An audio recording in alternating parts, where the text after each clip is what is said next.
Good morning. It is Monday, the 18th of May. I'm Maeve McMahon, and this is Europe Today, your daily date with Brussels news and beyond. Thanks for joining us. Coming up, in one of the worst attacks on Russian soil since the start of the full-scale invasion of Ukraine, a Ukrainian drone has struck Moscow, killing 4 people and injuring dozens. Zelensky says the strikes were, quote, entirely justified in response to Russia's ongoing attacks on Ukraine. We'll bring you up to speed on a conflict with no end in sight. And the World Health Organization has declared a global health emergency over an Ebola outbreak that has killed more than 80 people in the Democratic Republic of Congo. It comes as the UN agency gathers in Geneva to finalise a treaty aimed at protecting the world from pandemic threats. Meanwhile, 10 years since the UK voted to leave the European Union, Brexit is back since the Health Secretary Wes Streeting stepped down and said he would actually like to lead the country and bring it back to Brussels. There's a national debate sparking. But first, our top story, which takes us to Andaluzia in southern Spain, where Prime Minister Pedro Sánchez's Socialist Party suffered a bruising defeat in regional elections. The votes are, of course, being closely watched both in Madrid and Brussels. Now, the Conservative People's Party did win the election, but they'll still need the support of the far-right Vox Party in order to govern. For more on what this all means for Spain and for Brussels, our Europe editor Maria Tadeo is here with us this morning.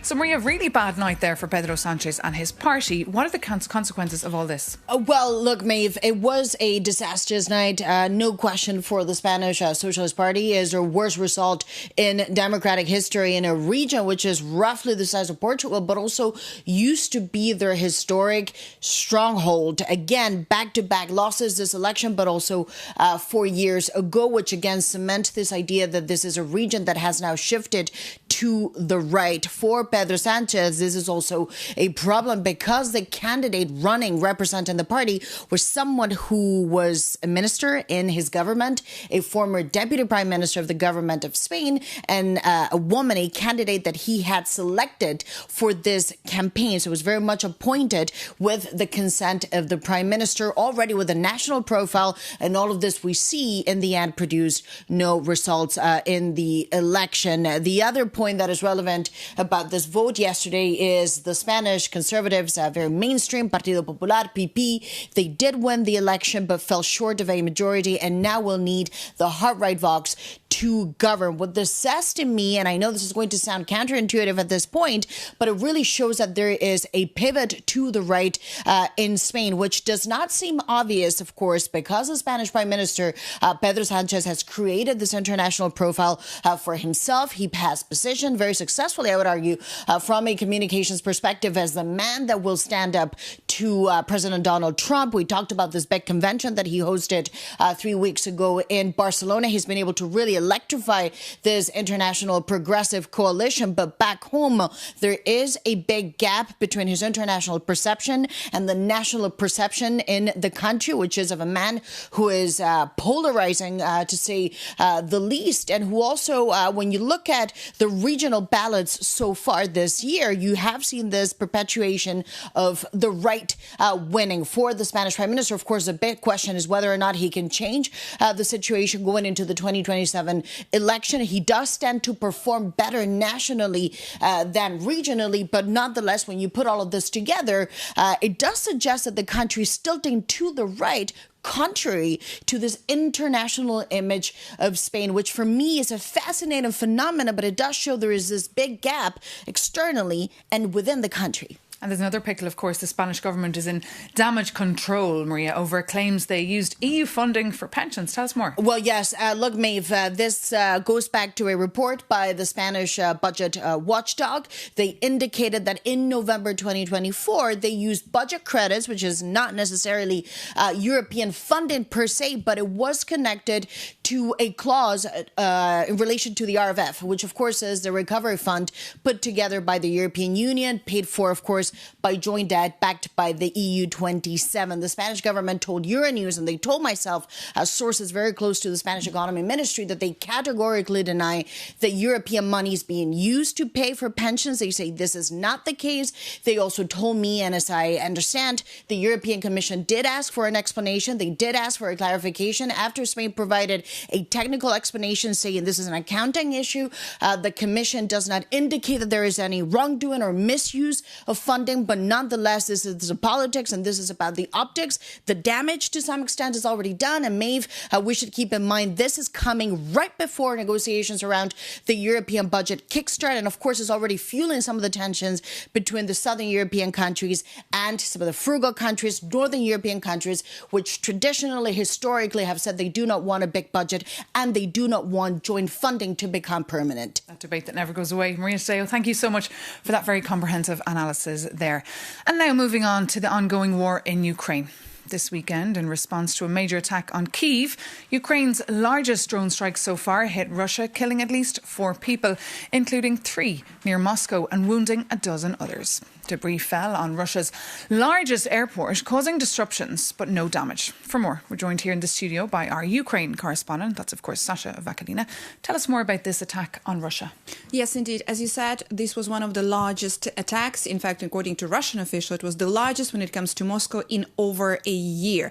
Kyiv confirmed the attack, saying they specifically targeted military, industrial and fuel infrastructure in Moscow region, including a plant which produces semiconductors for Russia's military-industrial complex, also 2 pumping stations and Moscow oil refinery. Now, Russian authorities said the residential building was also damaged during the attack. According to Russia's defense ministry, in general, they have intercepted allegedly over 1,000 drones on Russia. That was, according to the to Moscow officials, that was the scale of this attack, Maeve. And of course, this is not the furthest attack that Ukraine did in terms of the long-range distance, but it was very significant given that this is indeed Russia's capital. Yeah, it's very rare, and I'm sure our viewers this morning are thinking the same. Why do they target Moscow?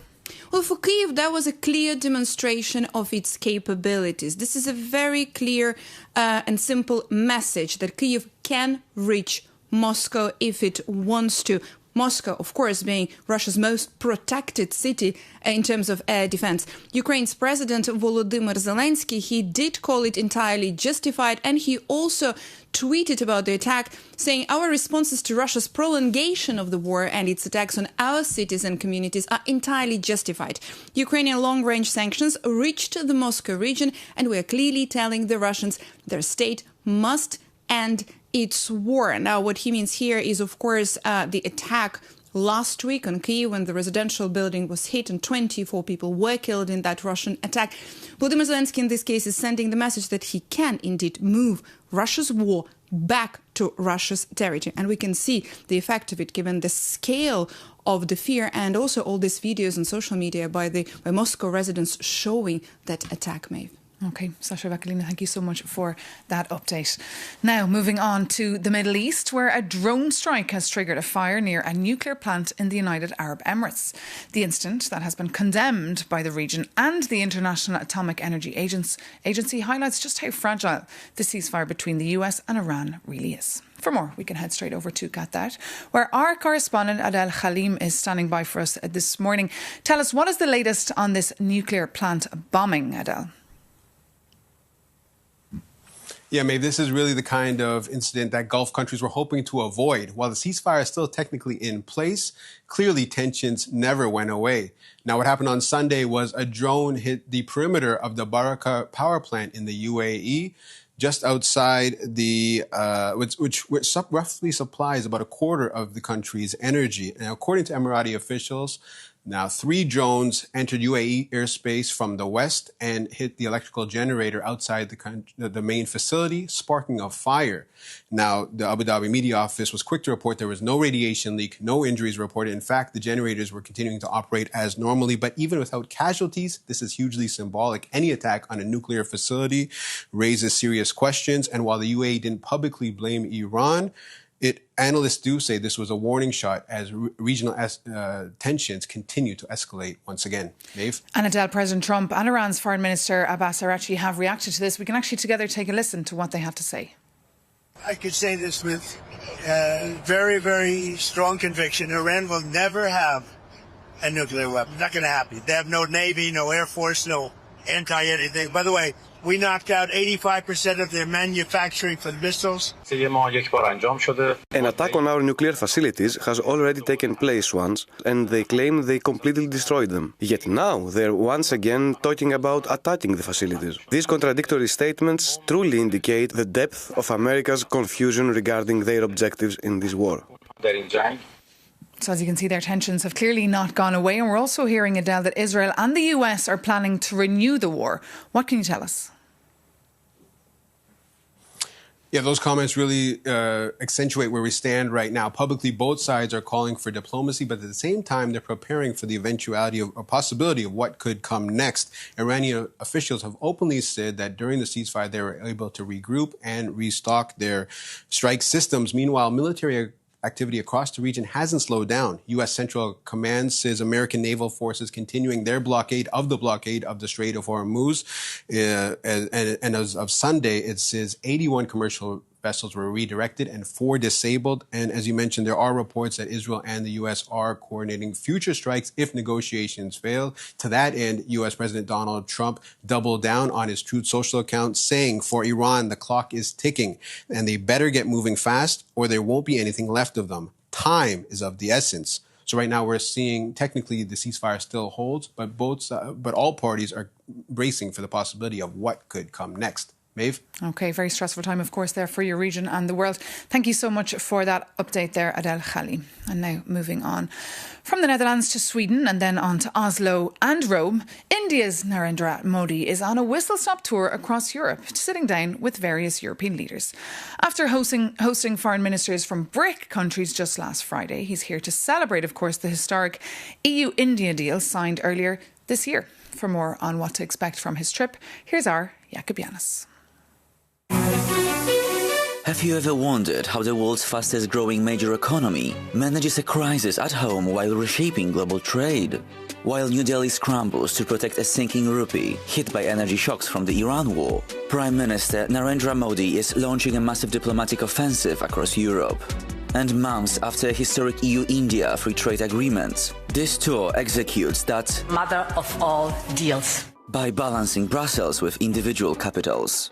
And if we follow the Prime Minister's itinerary day by day, the calendar reveals exactly what's at stake.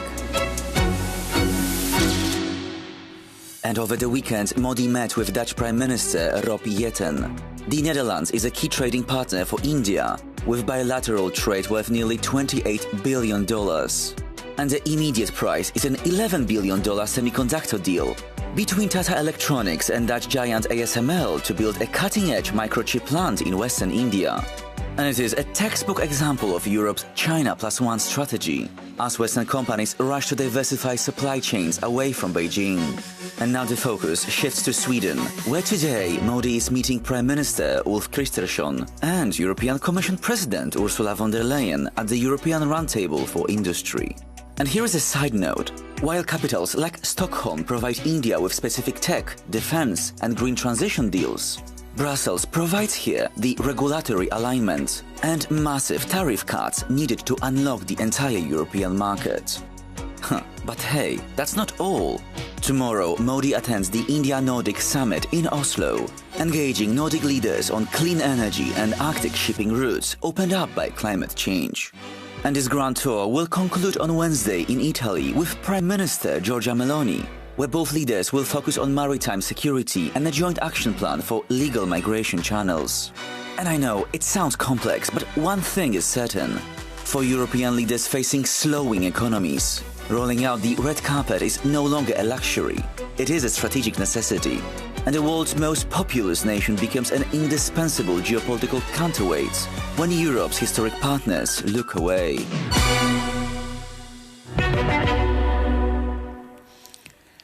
Jakob Janis there for us. And now for the view from Finland. Coming up, we'll be joined by Tadeo, Finnish Minister for Foreign Trade and Development, in Brussels today for talks with ministers from all across the EU. Tadeo is a member of the National Conservative Finns Party and he's been active in national politics for several years. Good morning, Minister. Lovely to have you with us. Good morning. Great to be here. So first, we're of course looking at those pictures of the Indian head of state travelling all across Europe. This comes just after that big historic deal was signed. What's Finland's view here? What's your view here? Well, the Finnish president also had a state visit to India a couple months ago. And it's absolutely one strategic partnership in order to diverse the trade. And tell me, it comes just a couple of days after India hosted BRICS foreign ministers. So is there anything the European Union can do to put pressure on India to help end the war in Ukraine? I really hope so, of course, and that's one of the reasons that Finland thinks it's important to have these close relations. But I would say that rather recently we've seen development in the trade and the quest in diversification of trade and China +1 mission instead of focusing only in these difficult topics. Because of course you had that drone incident on Friday, which seems to have been settled. But let's talk about this big week for the EU-US trade deal that could get over the line by June. But in the European Parliament, we're seeing a lot of different debates. There'll be trilogues this week, so negotiations on whether or not to put conditions on this deal that, of course, as you know, is pretty controversial. But putting conditions on it at this late stage, could that not anger President Donald Trump? What is your view here? Well, we are in favour of forcing what's agreed, and we see cautious optimism that the trilogues are moving very well, to my knowledge. So after all, we want to create bridges and not to burn bridges. So but do you trust President Trump? He can be very unpredictable and cause a lot of stress for European businesses and Finnish businesses. We are not expecting predictability from him, but I think he's a hard negotiator. I think it's debatable whether USA has kind of benefited from his actions. Maybe we'll see that at the end of his term. But from the Europe's point of view, we want to keep on the trade growing. We want to build a steady trade. That's what the companies need. But if Donald Trump plays hardball, should the Europeans play hardball too? Yes, me and several other ministers, we've taken stances before, whereas we think the European Union should have used the package we made in order to pressure USA more. But at this point, we are ready to move forward with the deal as agreed.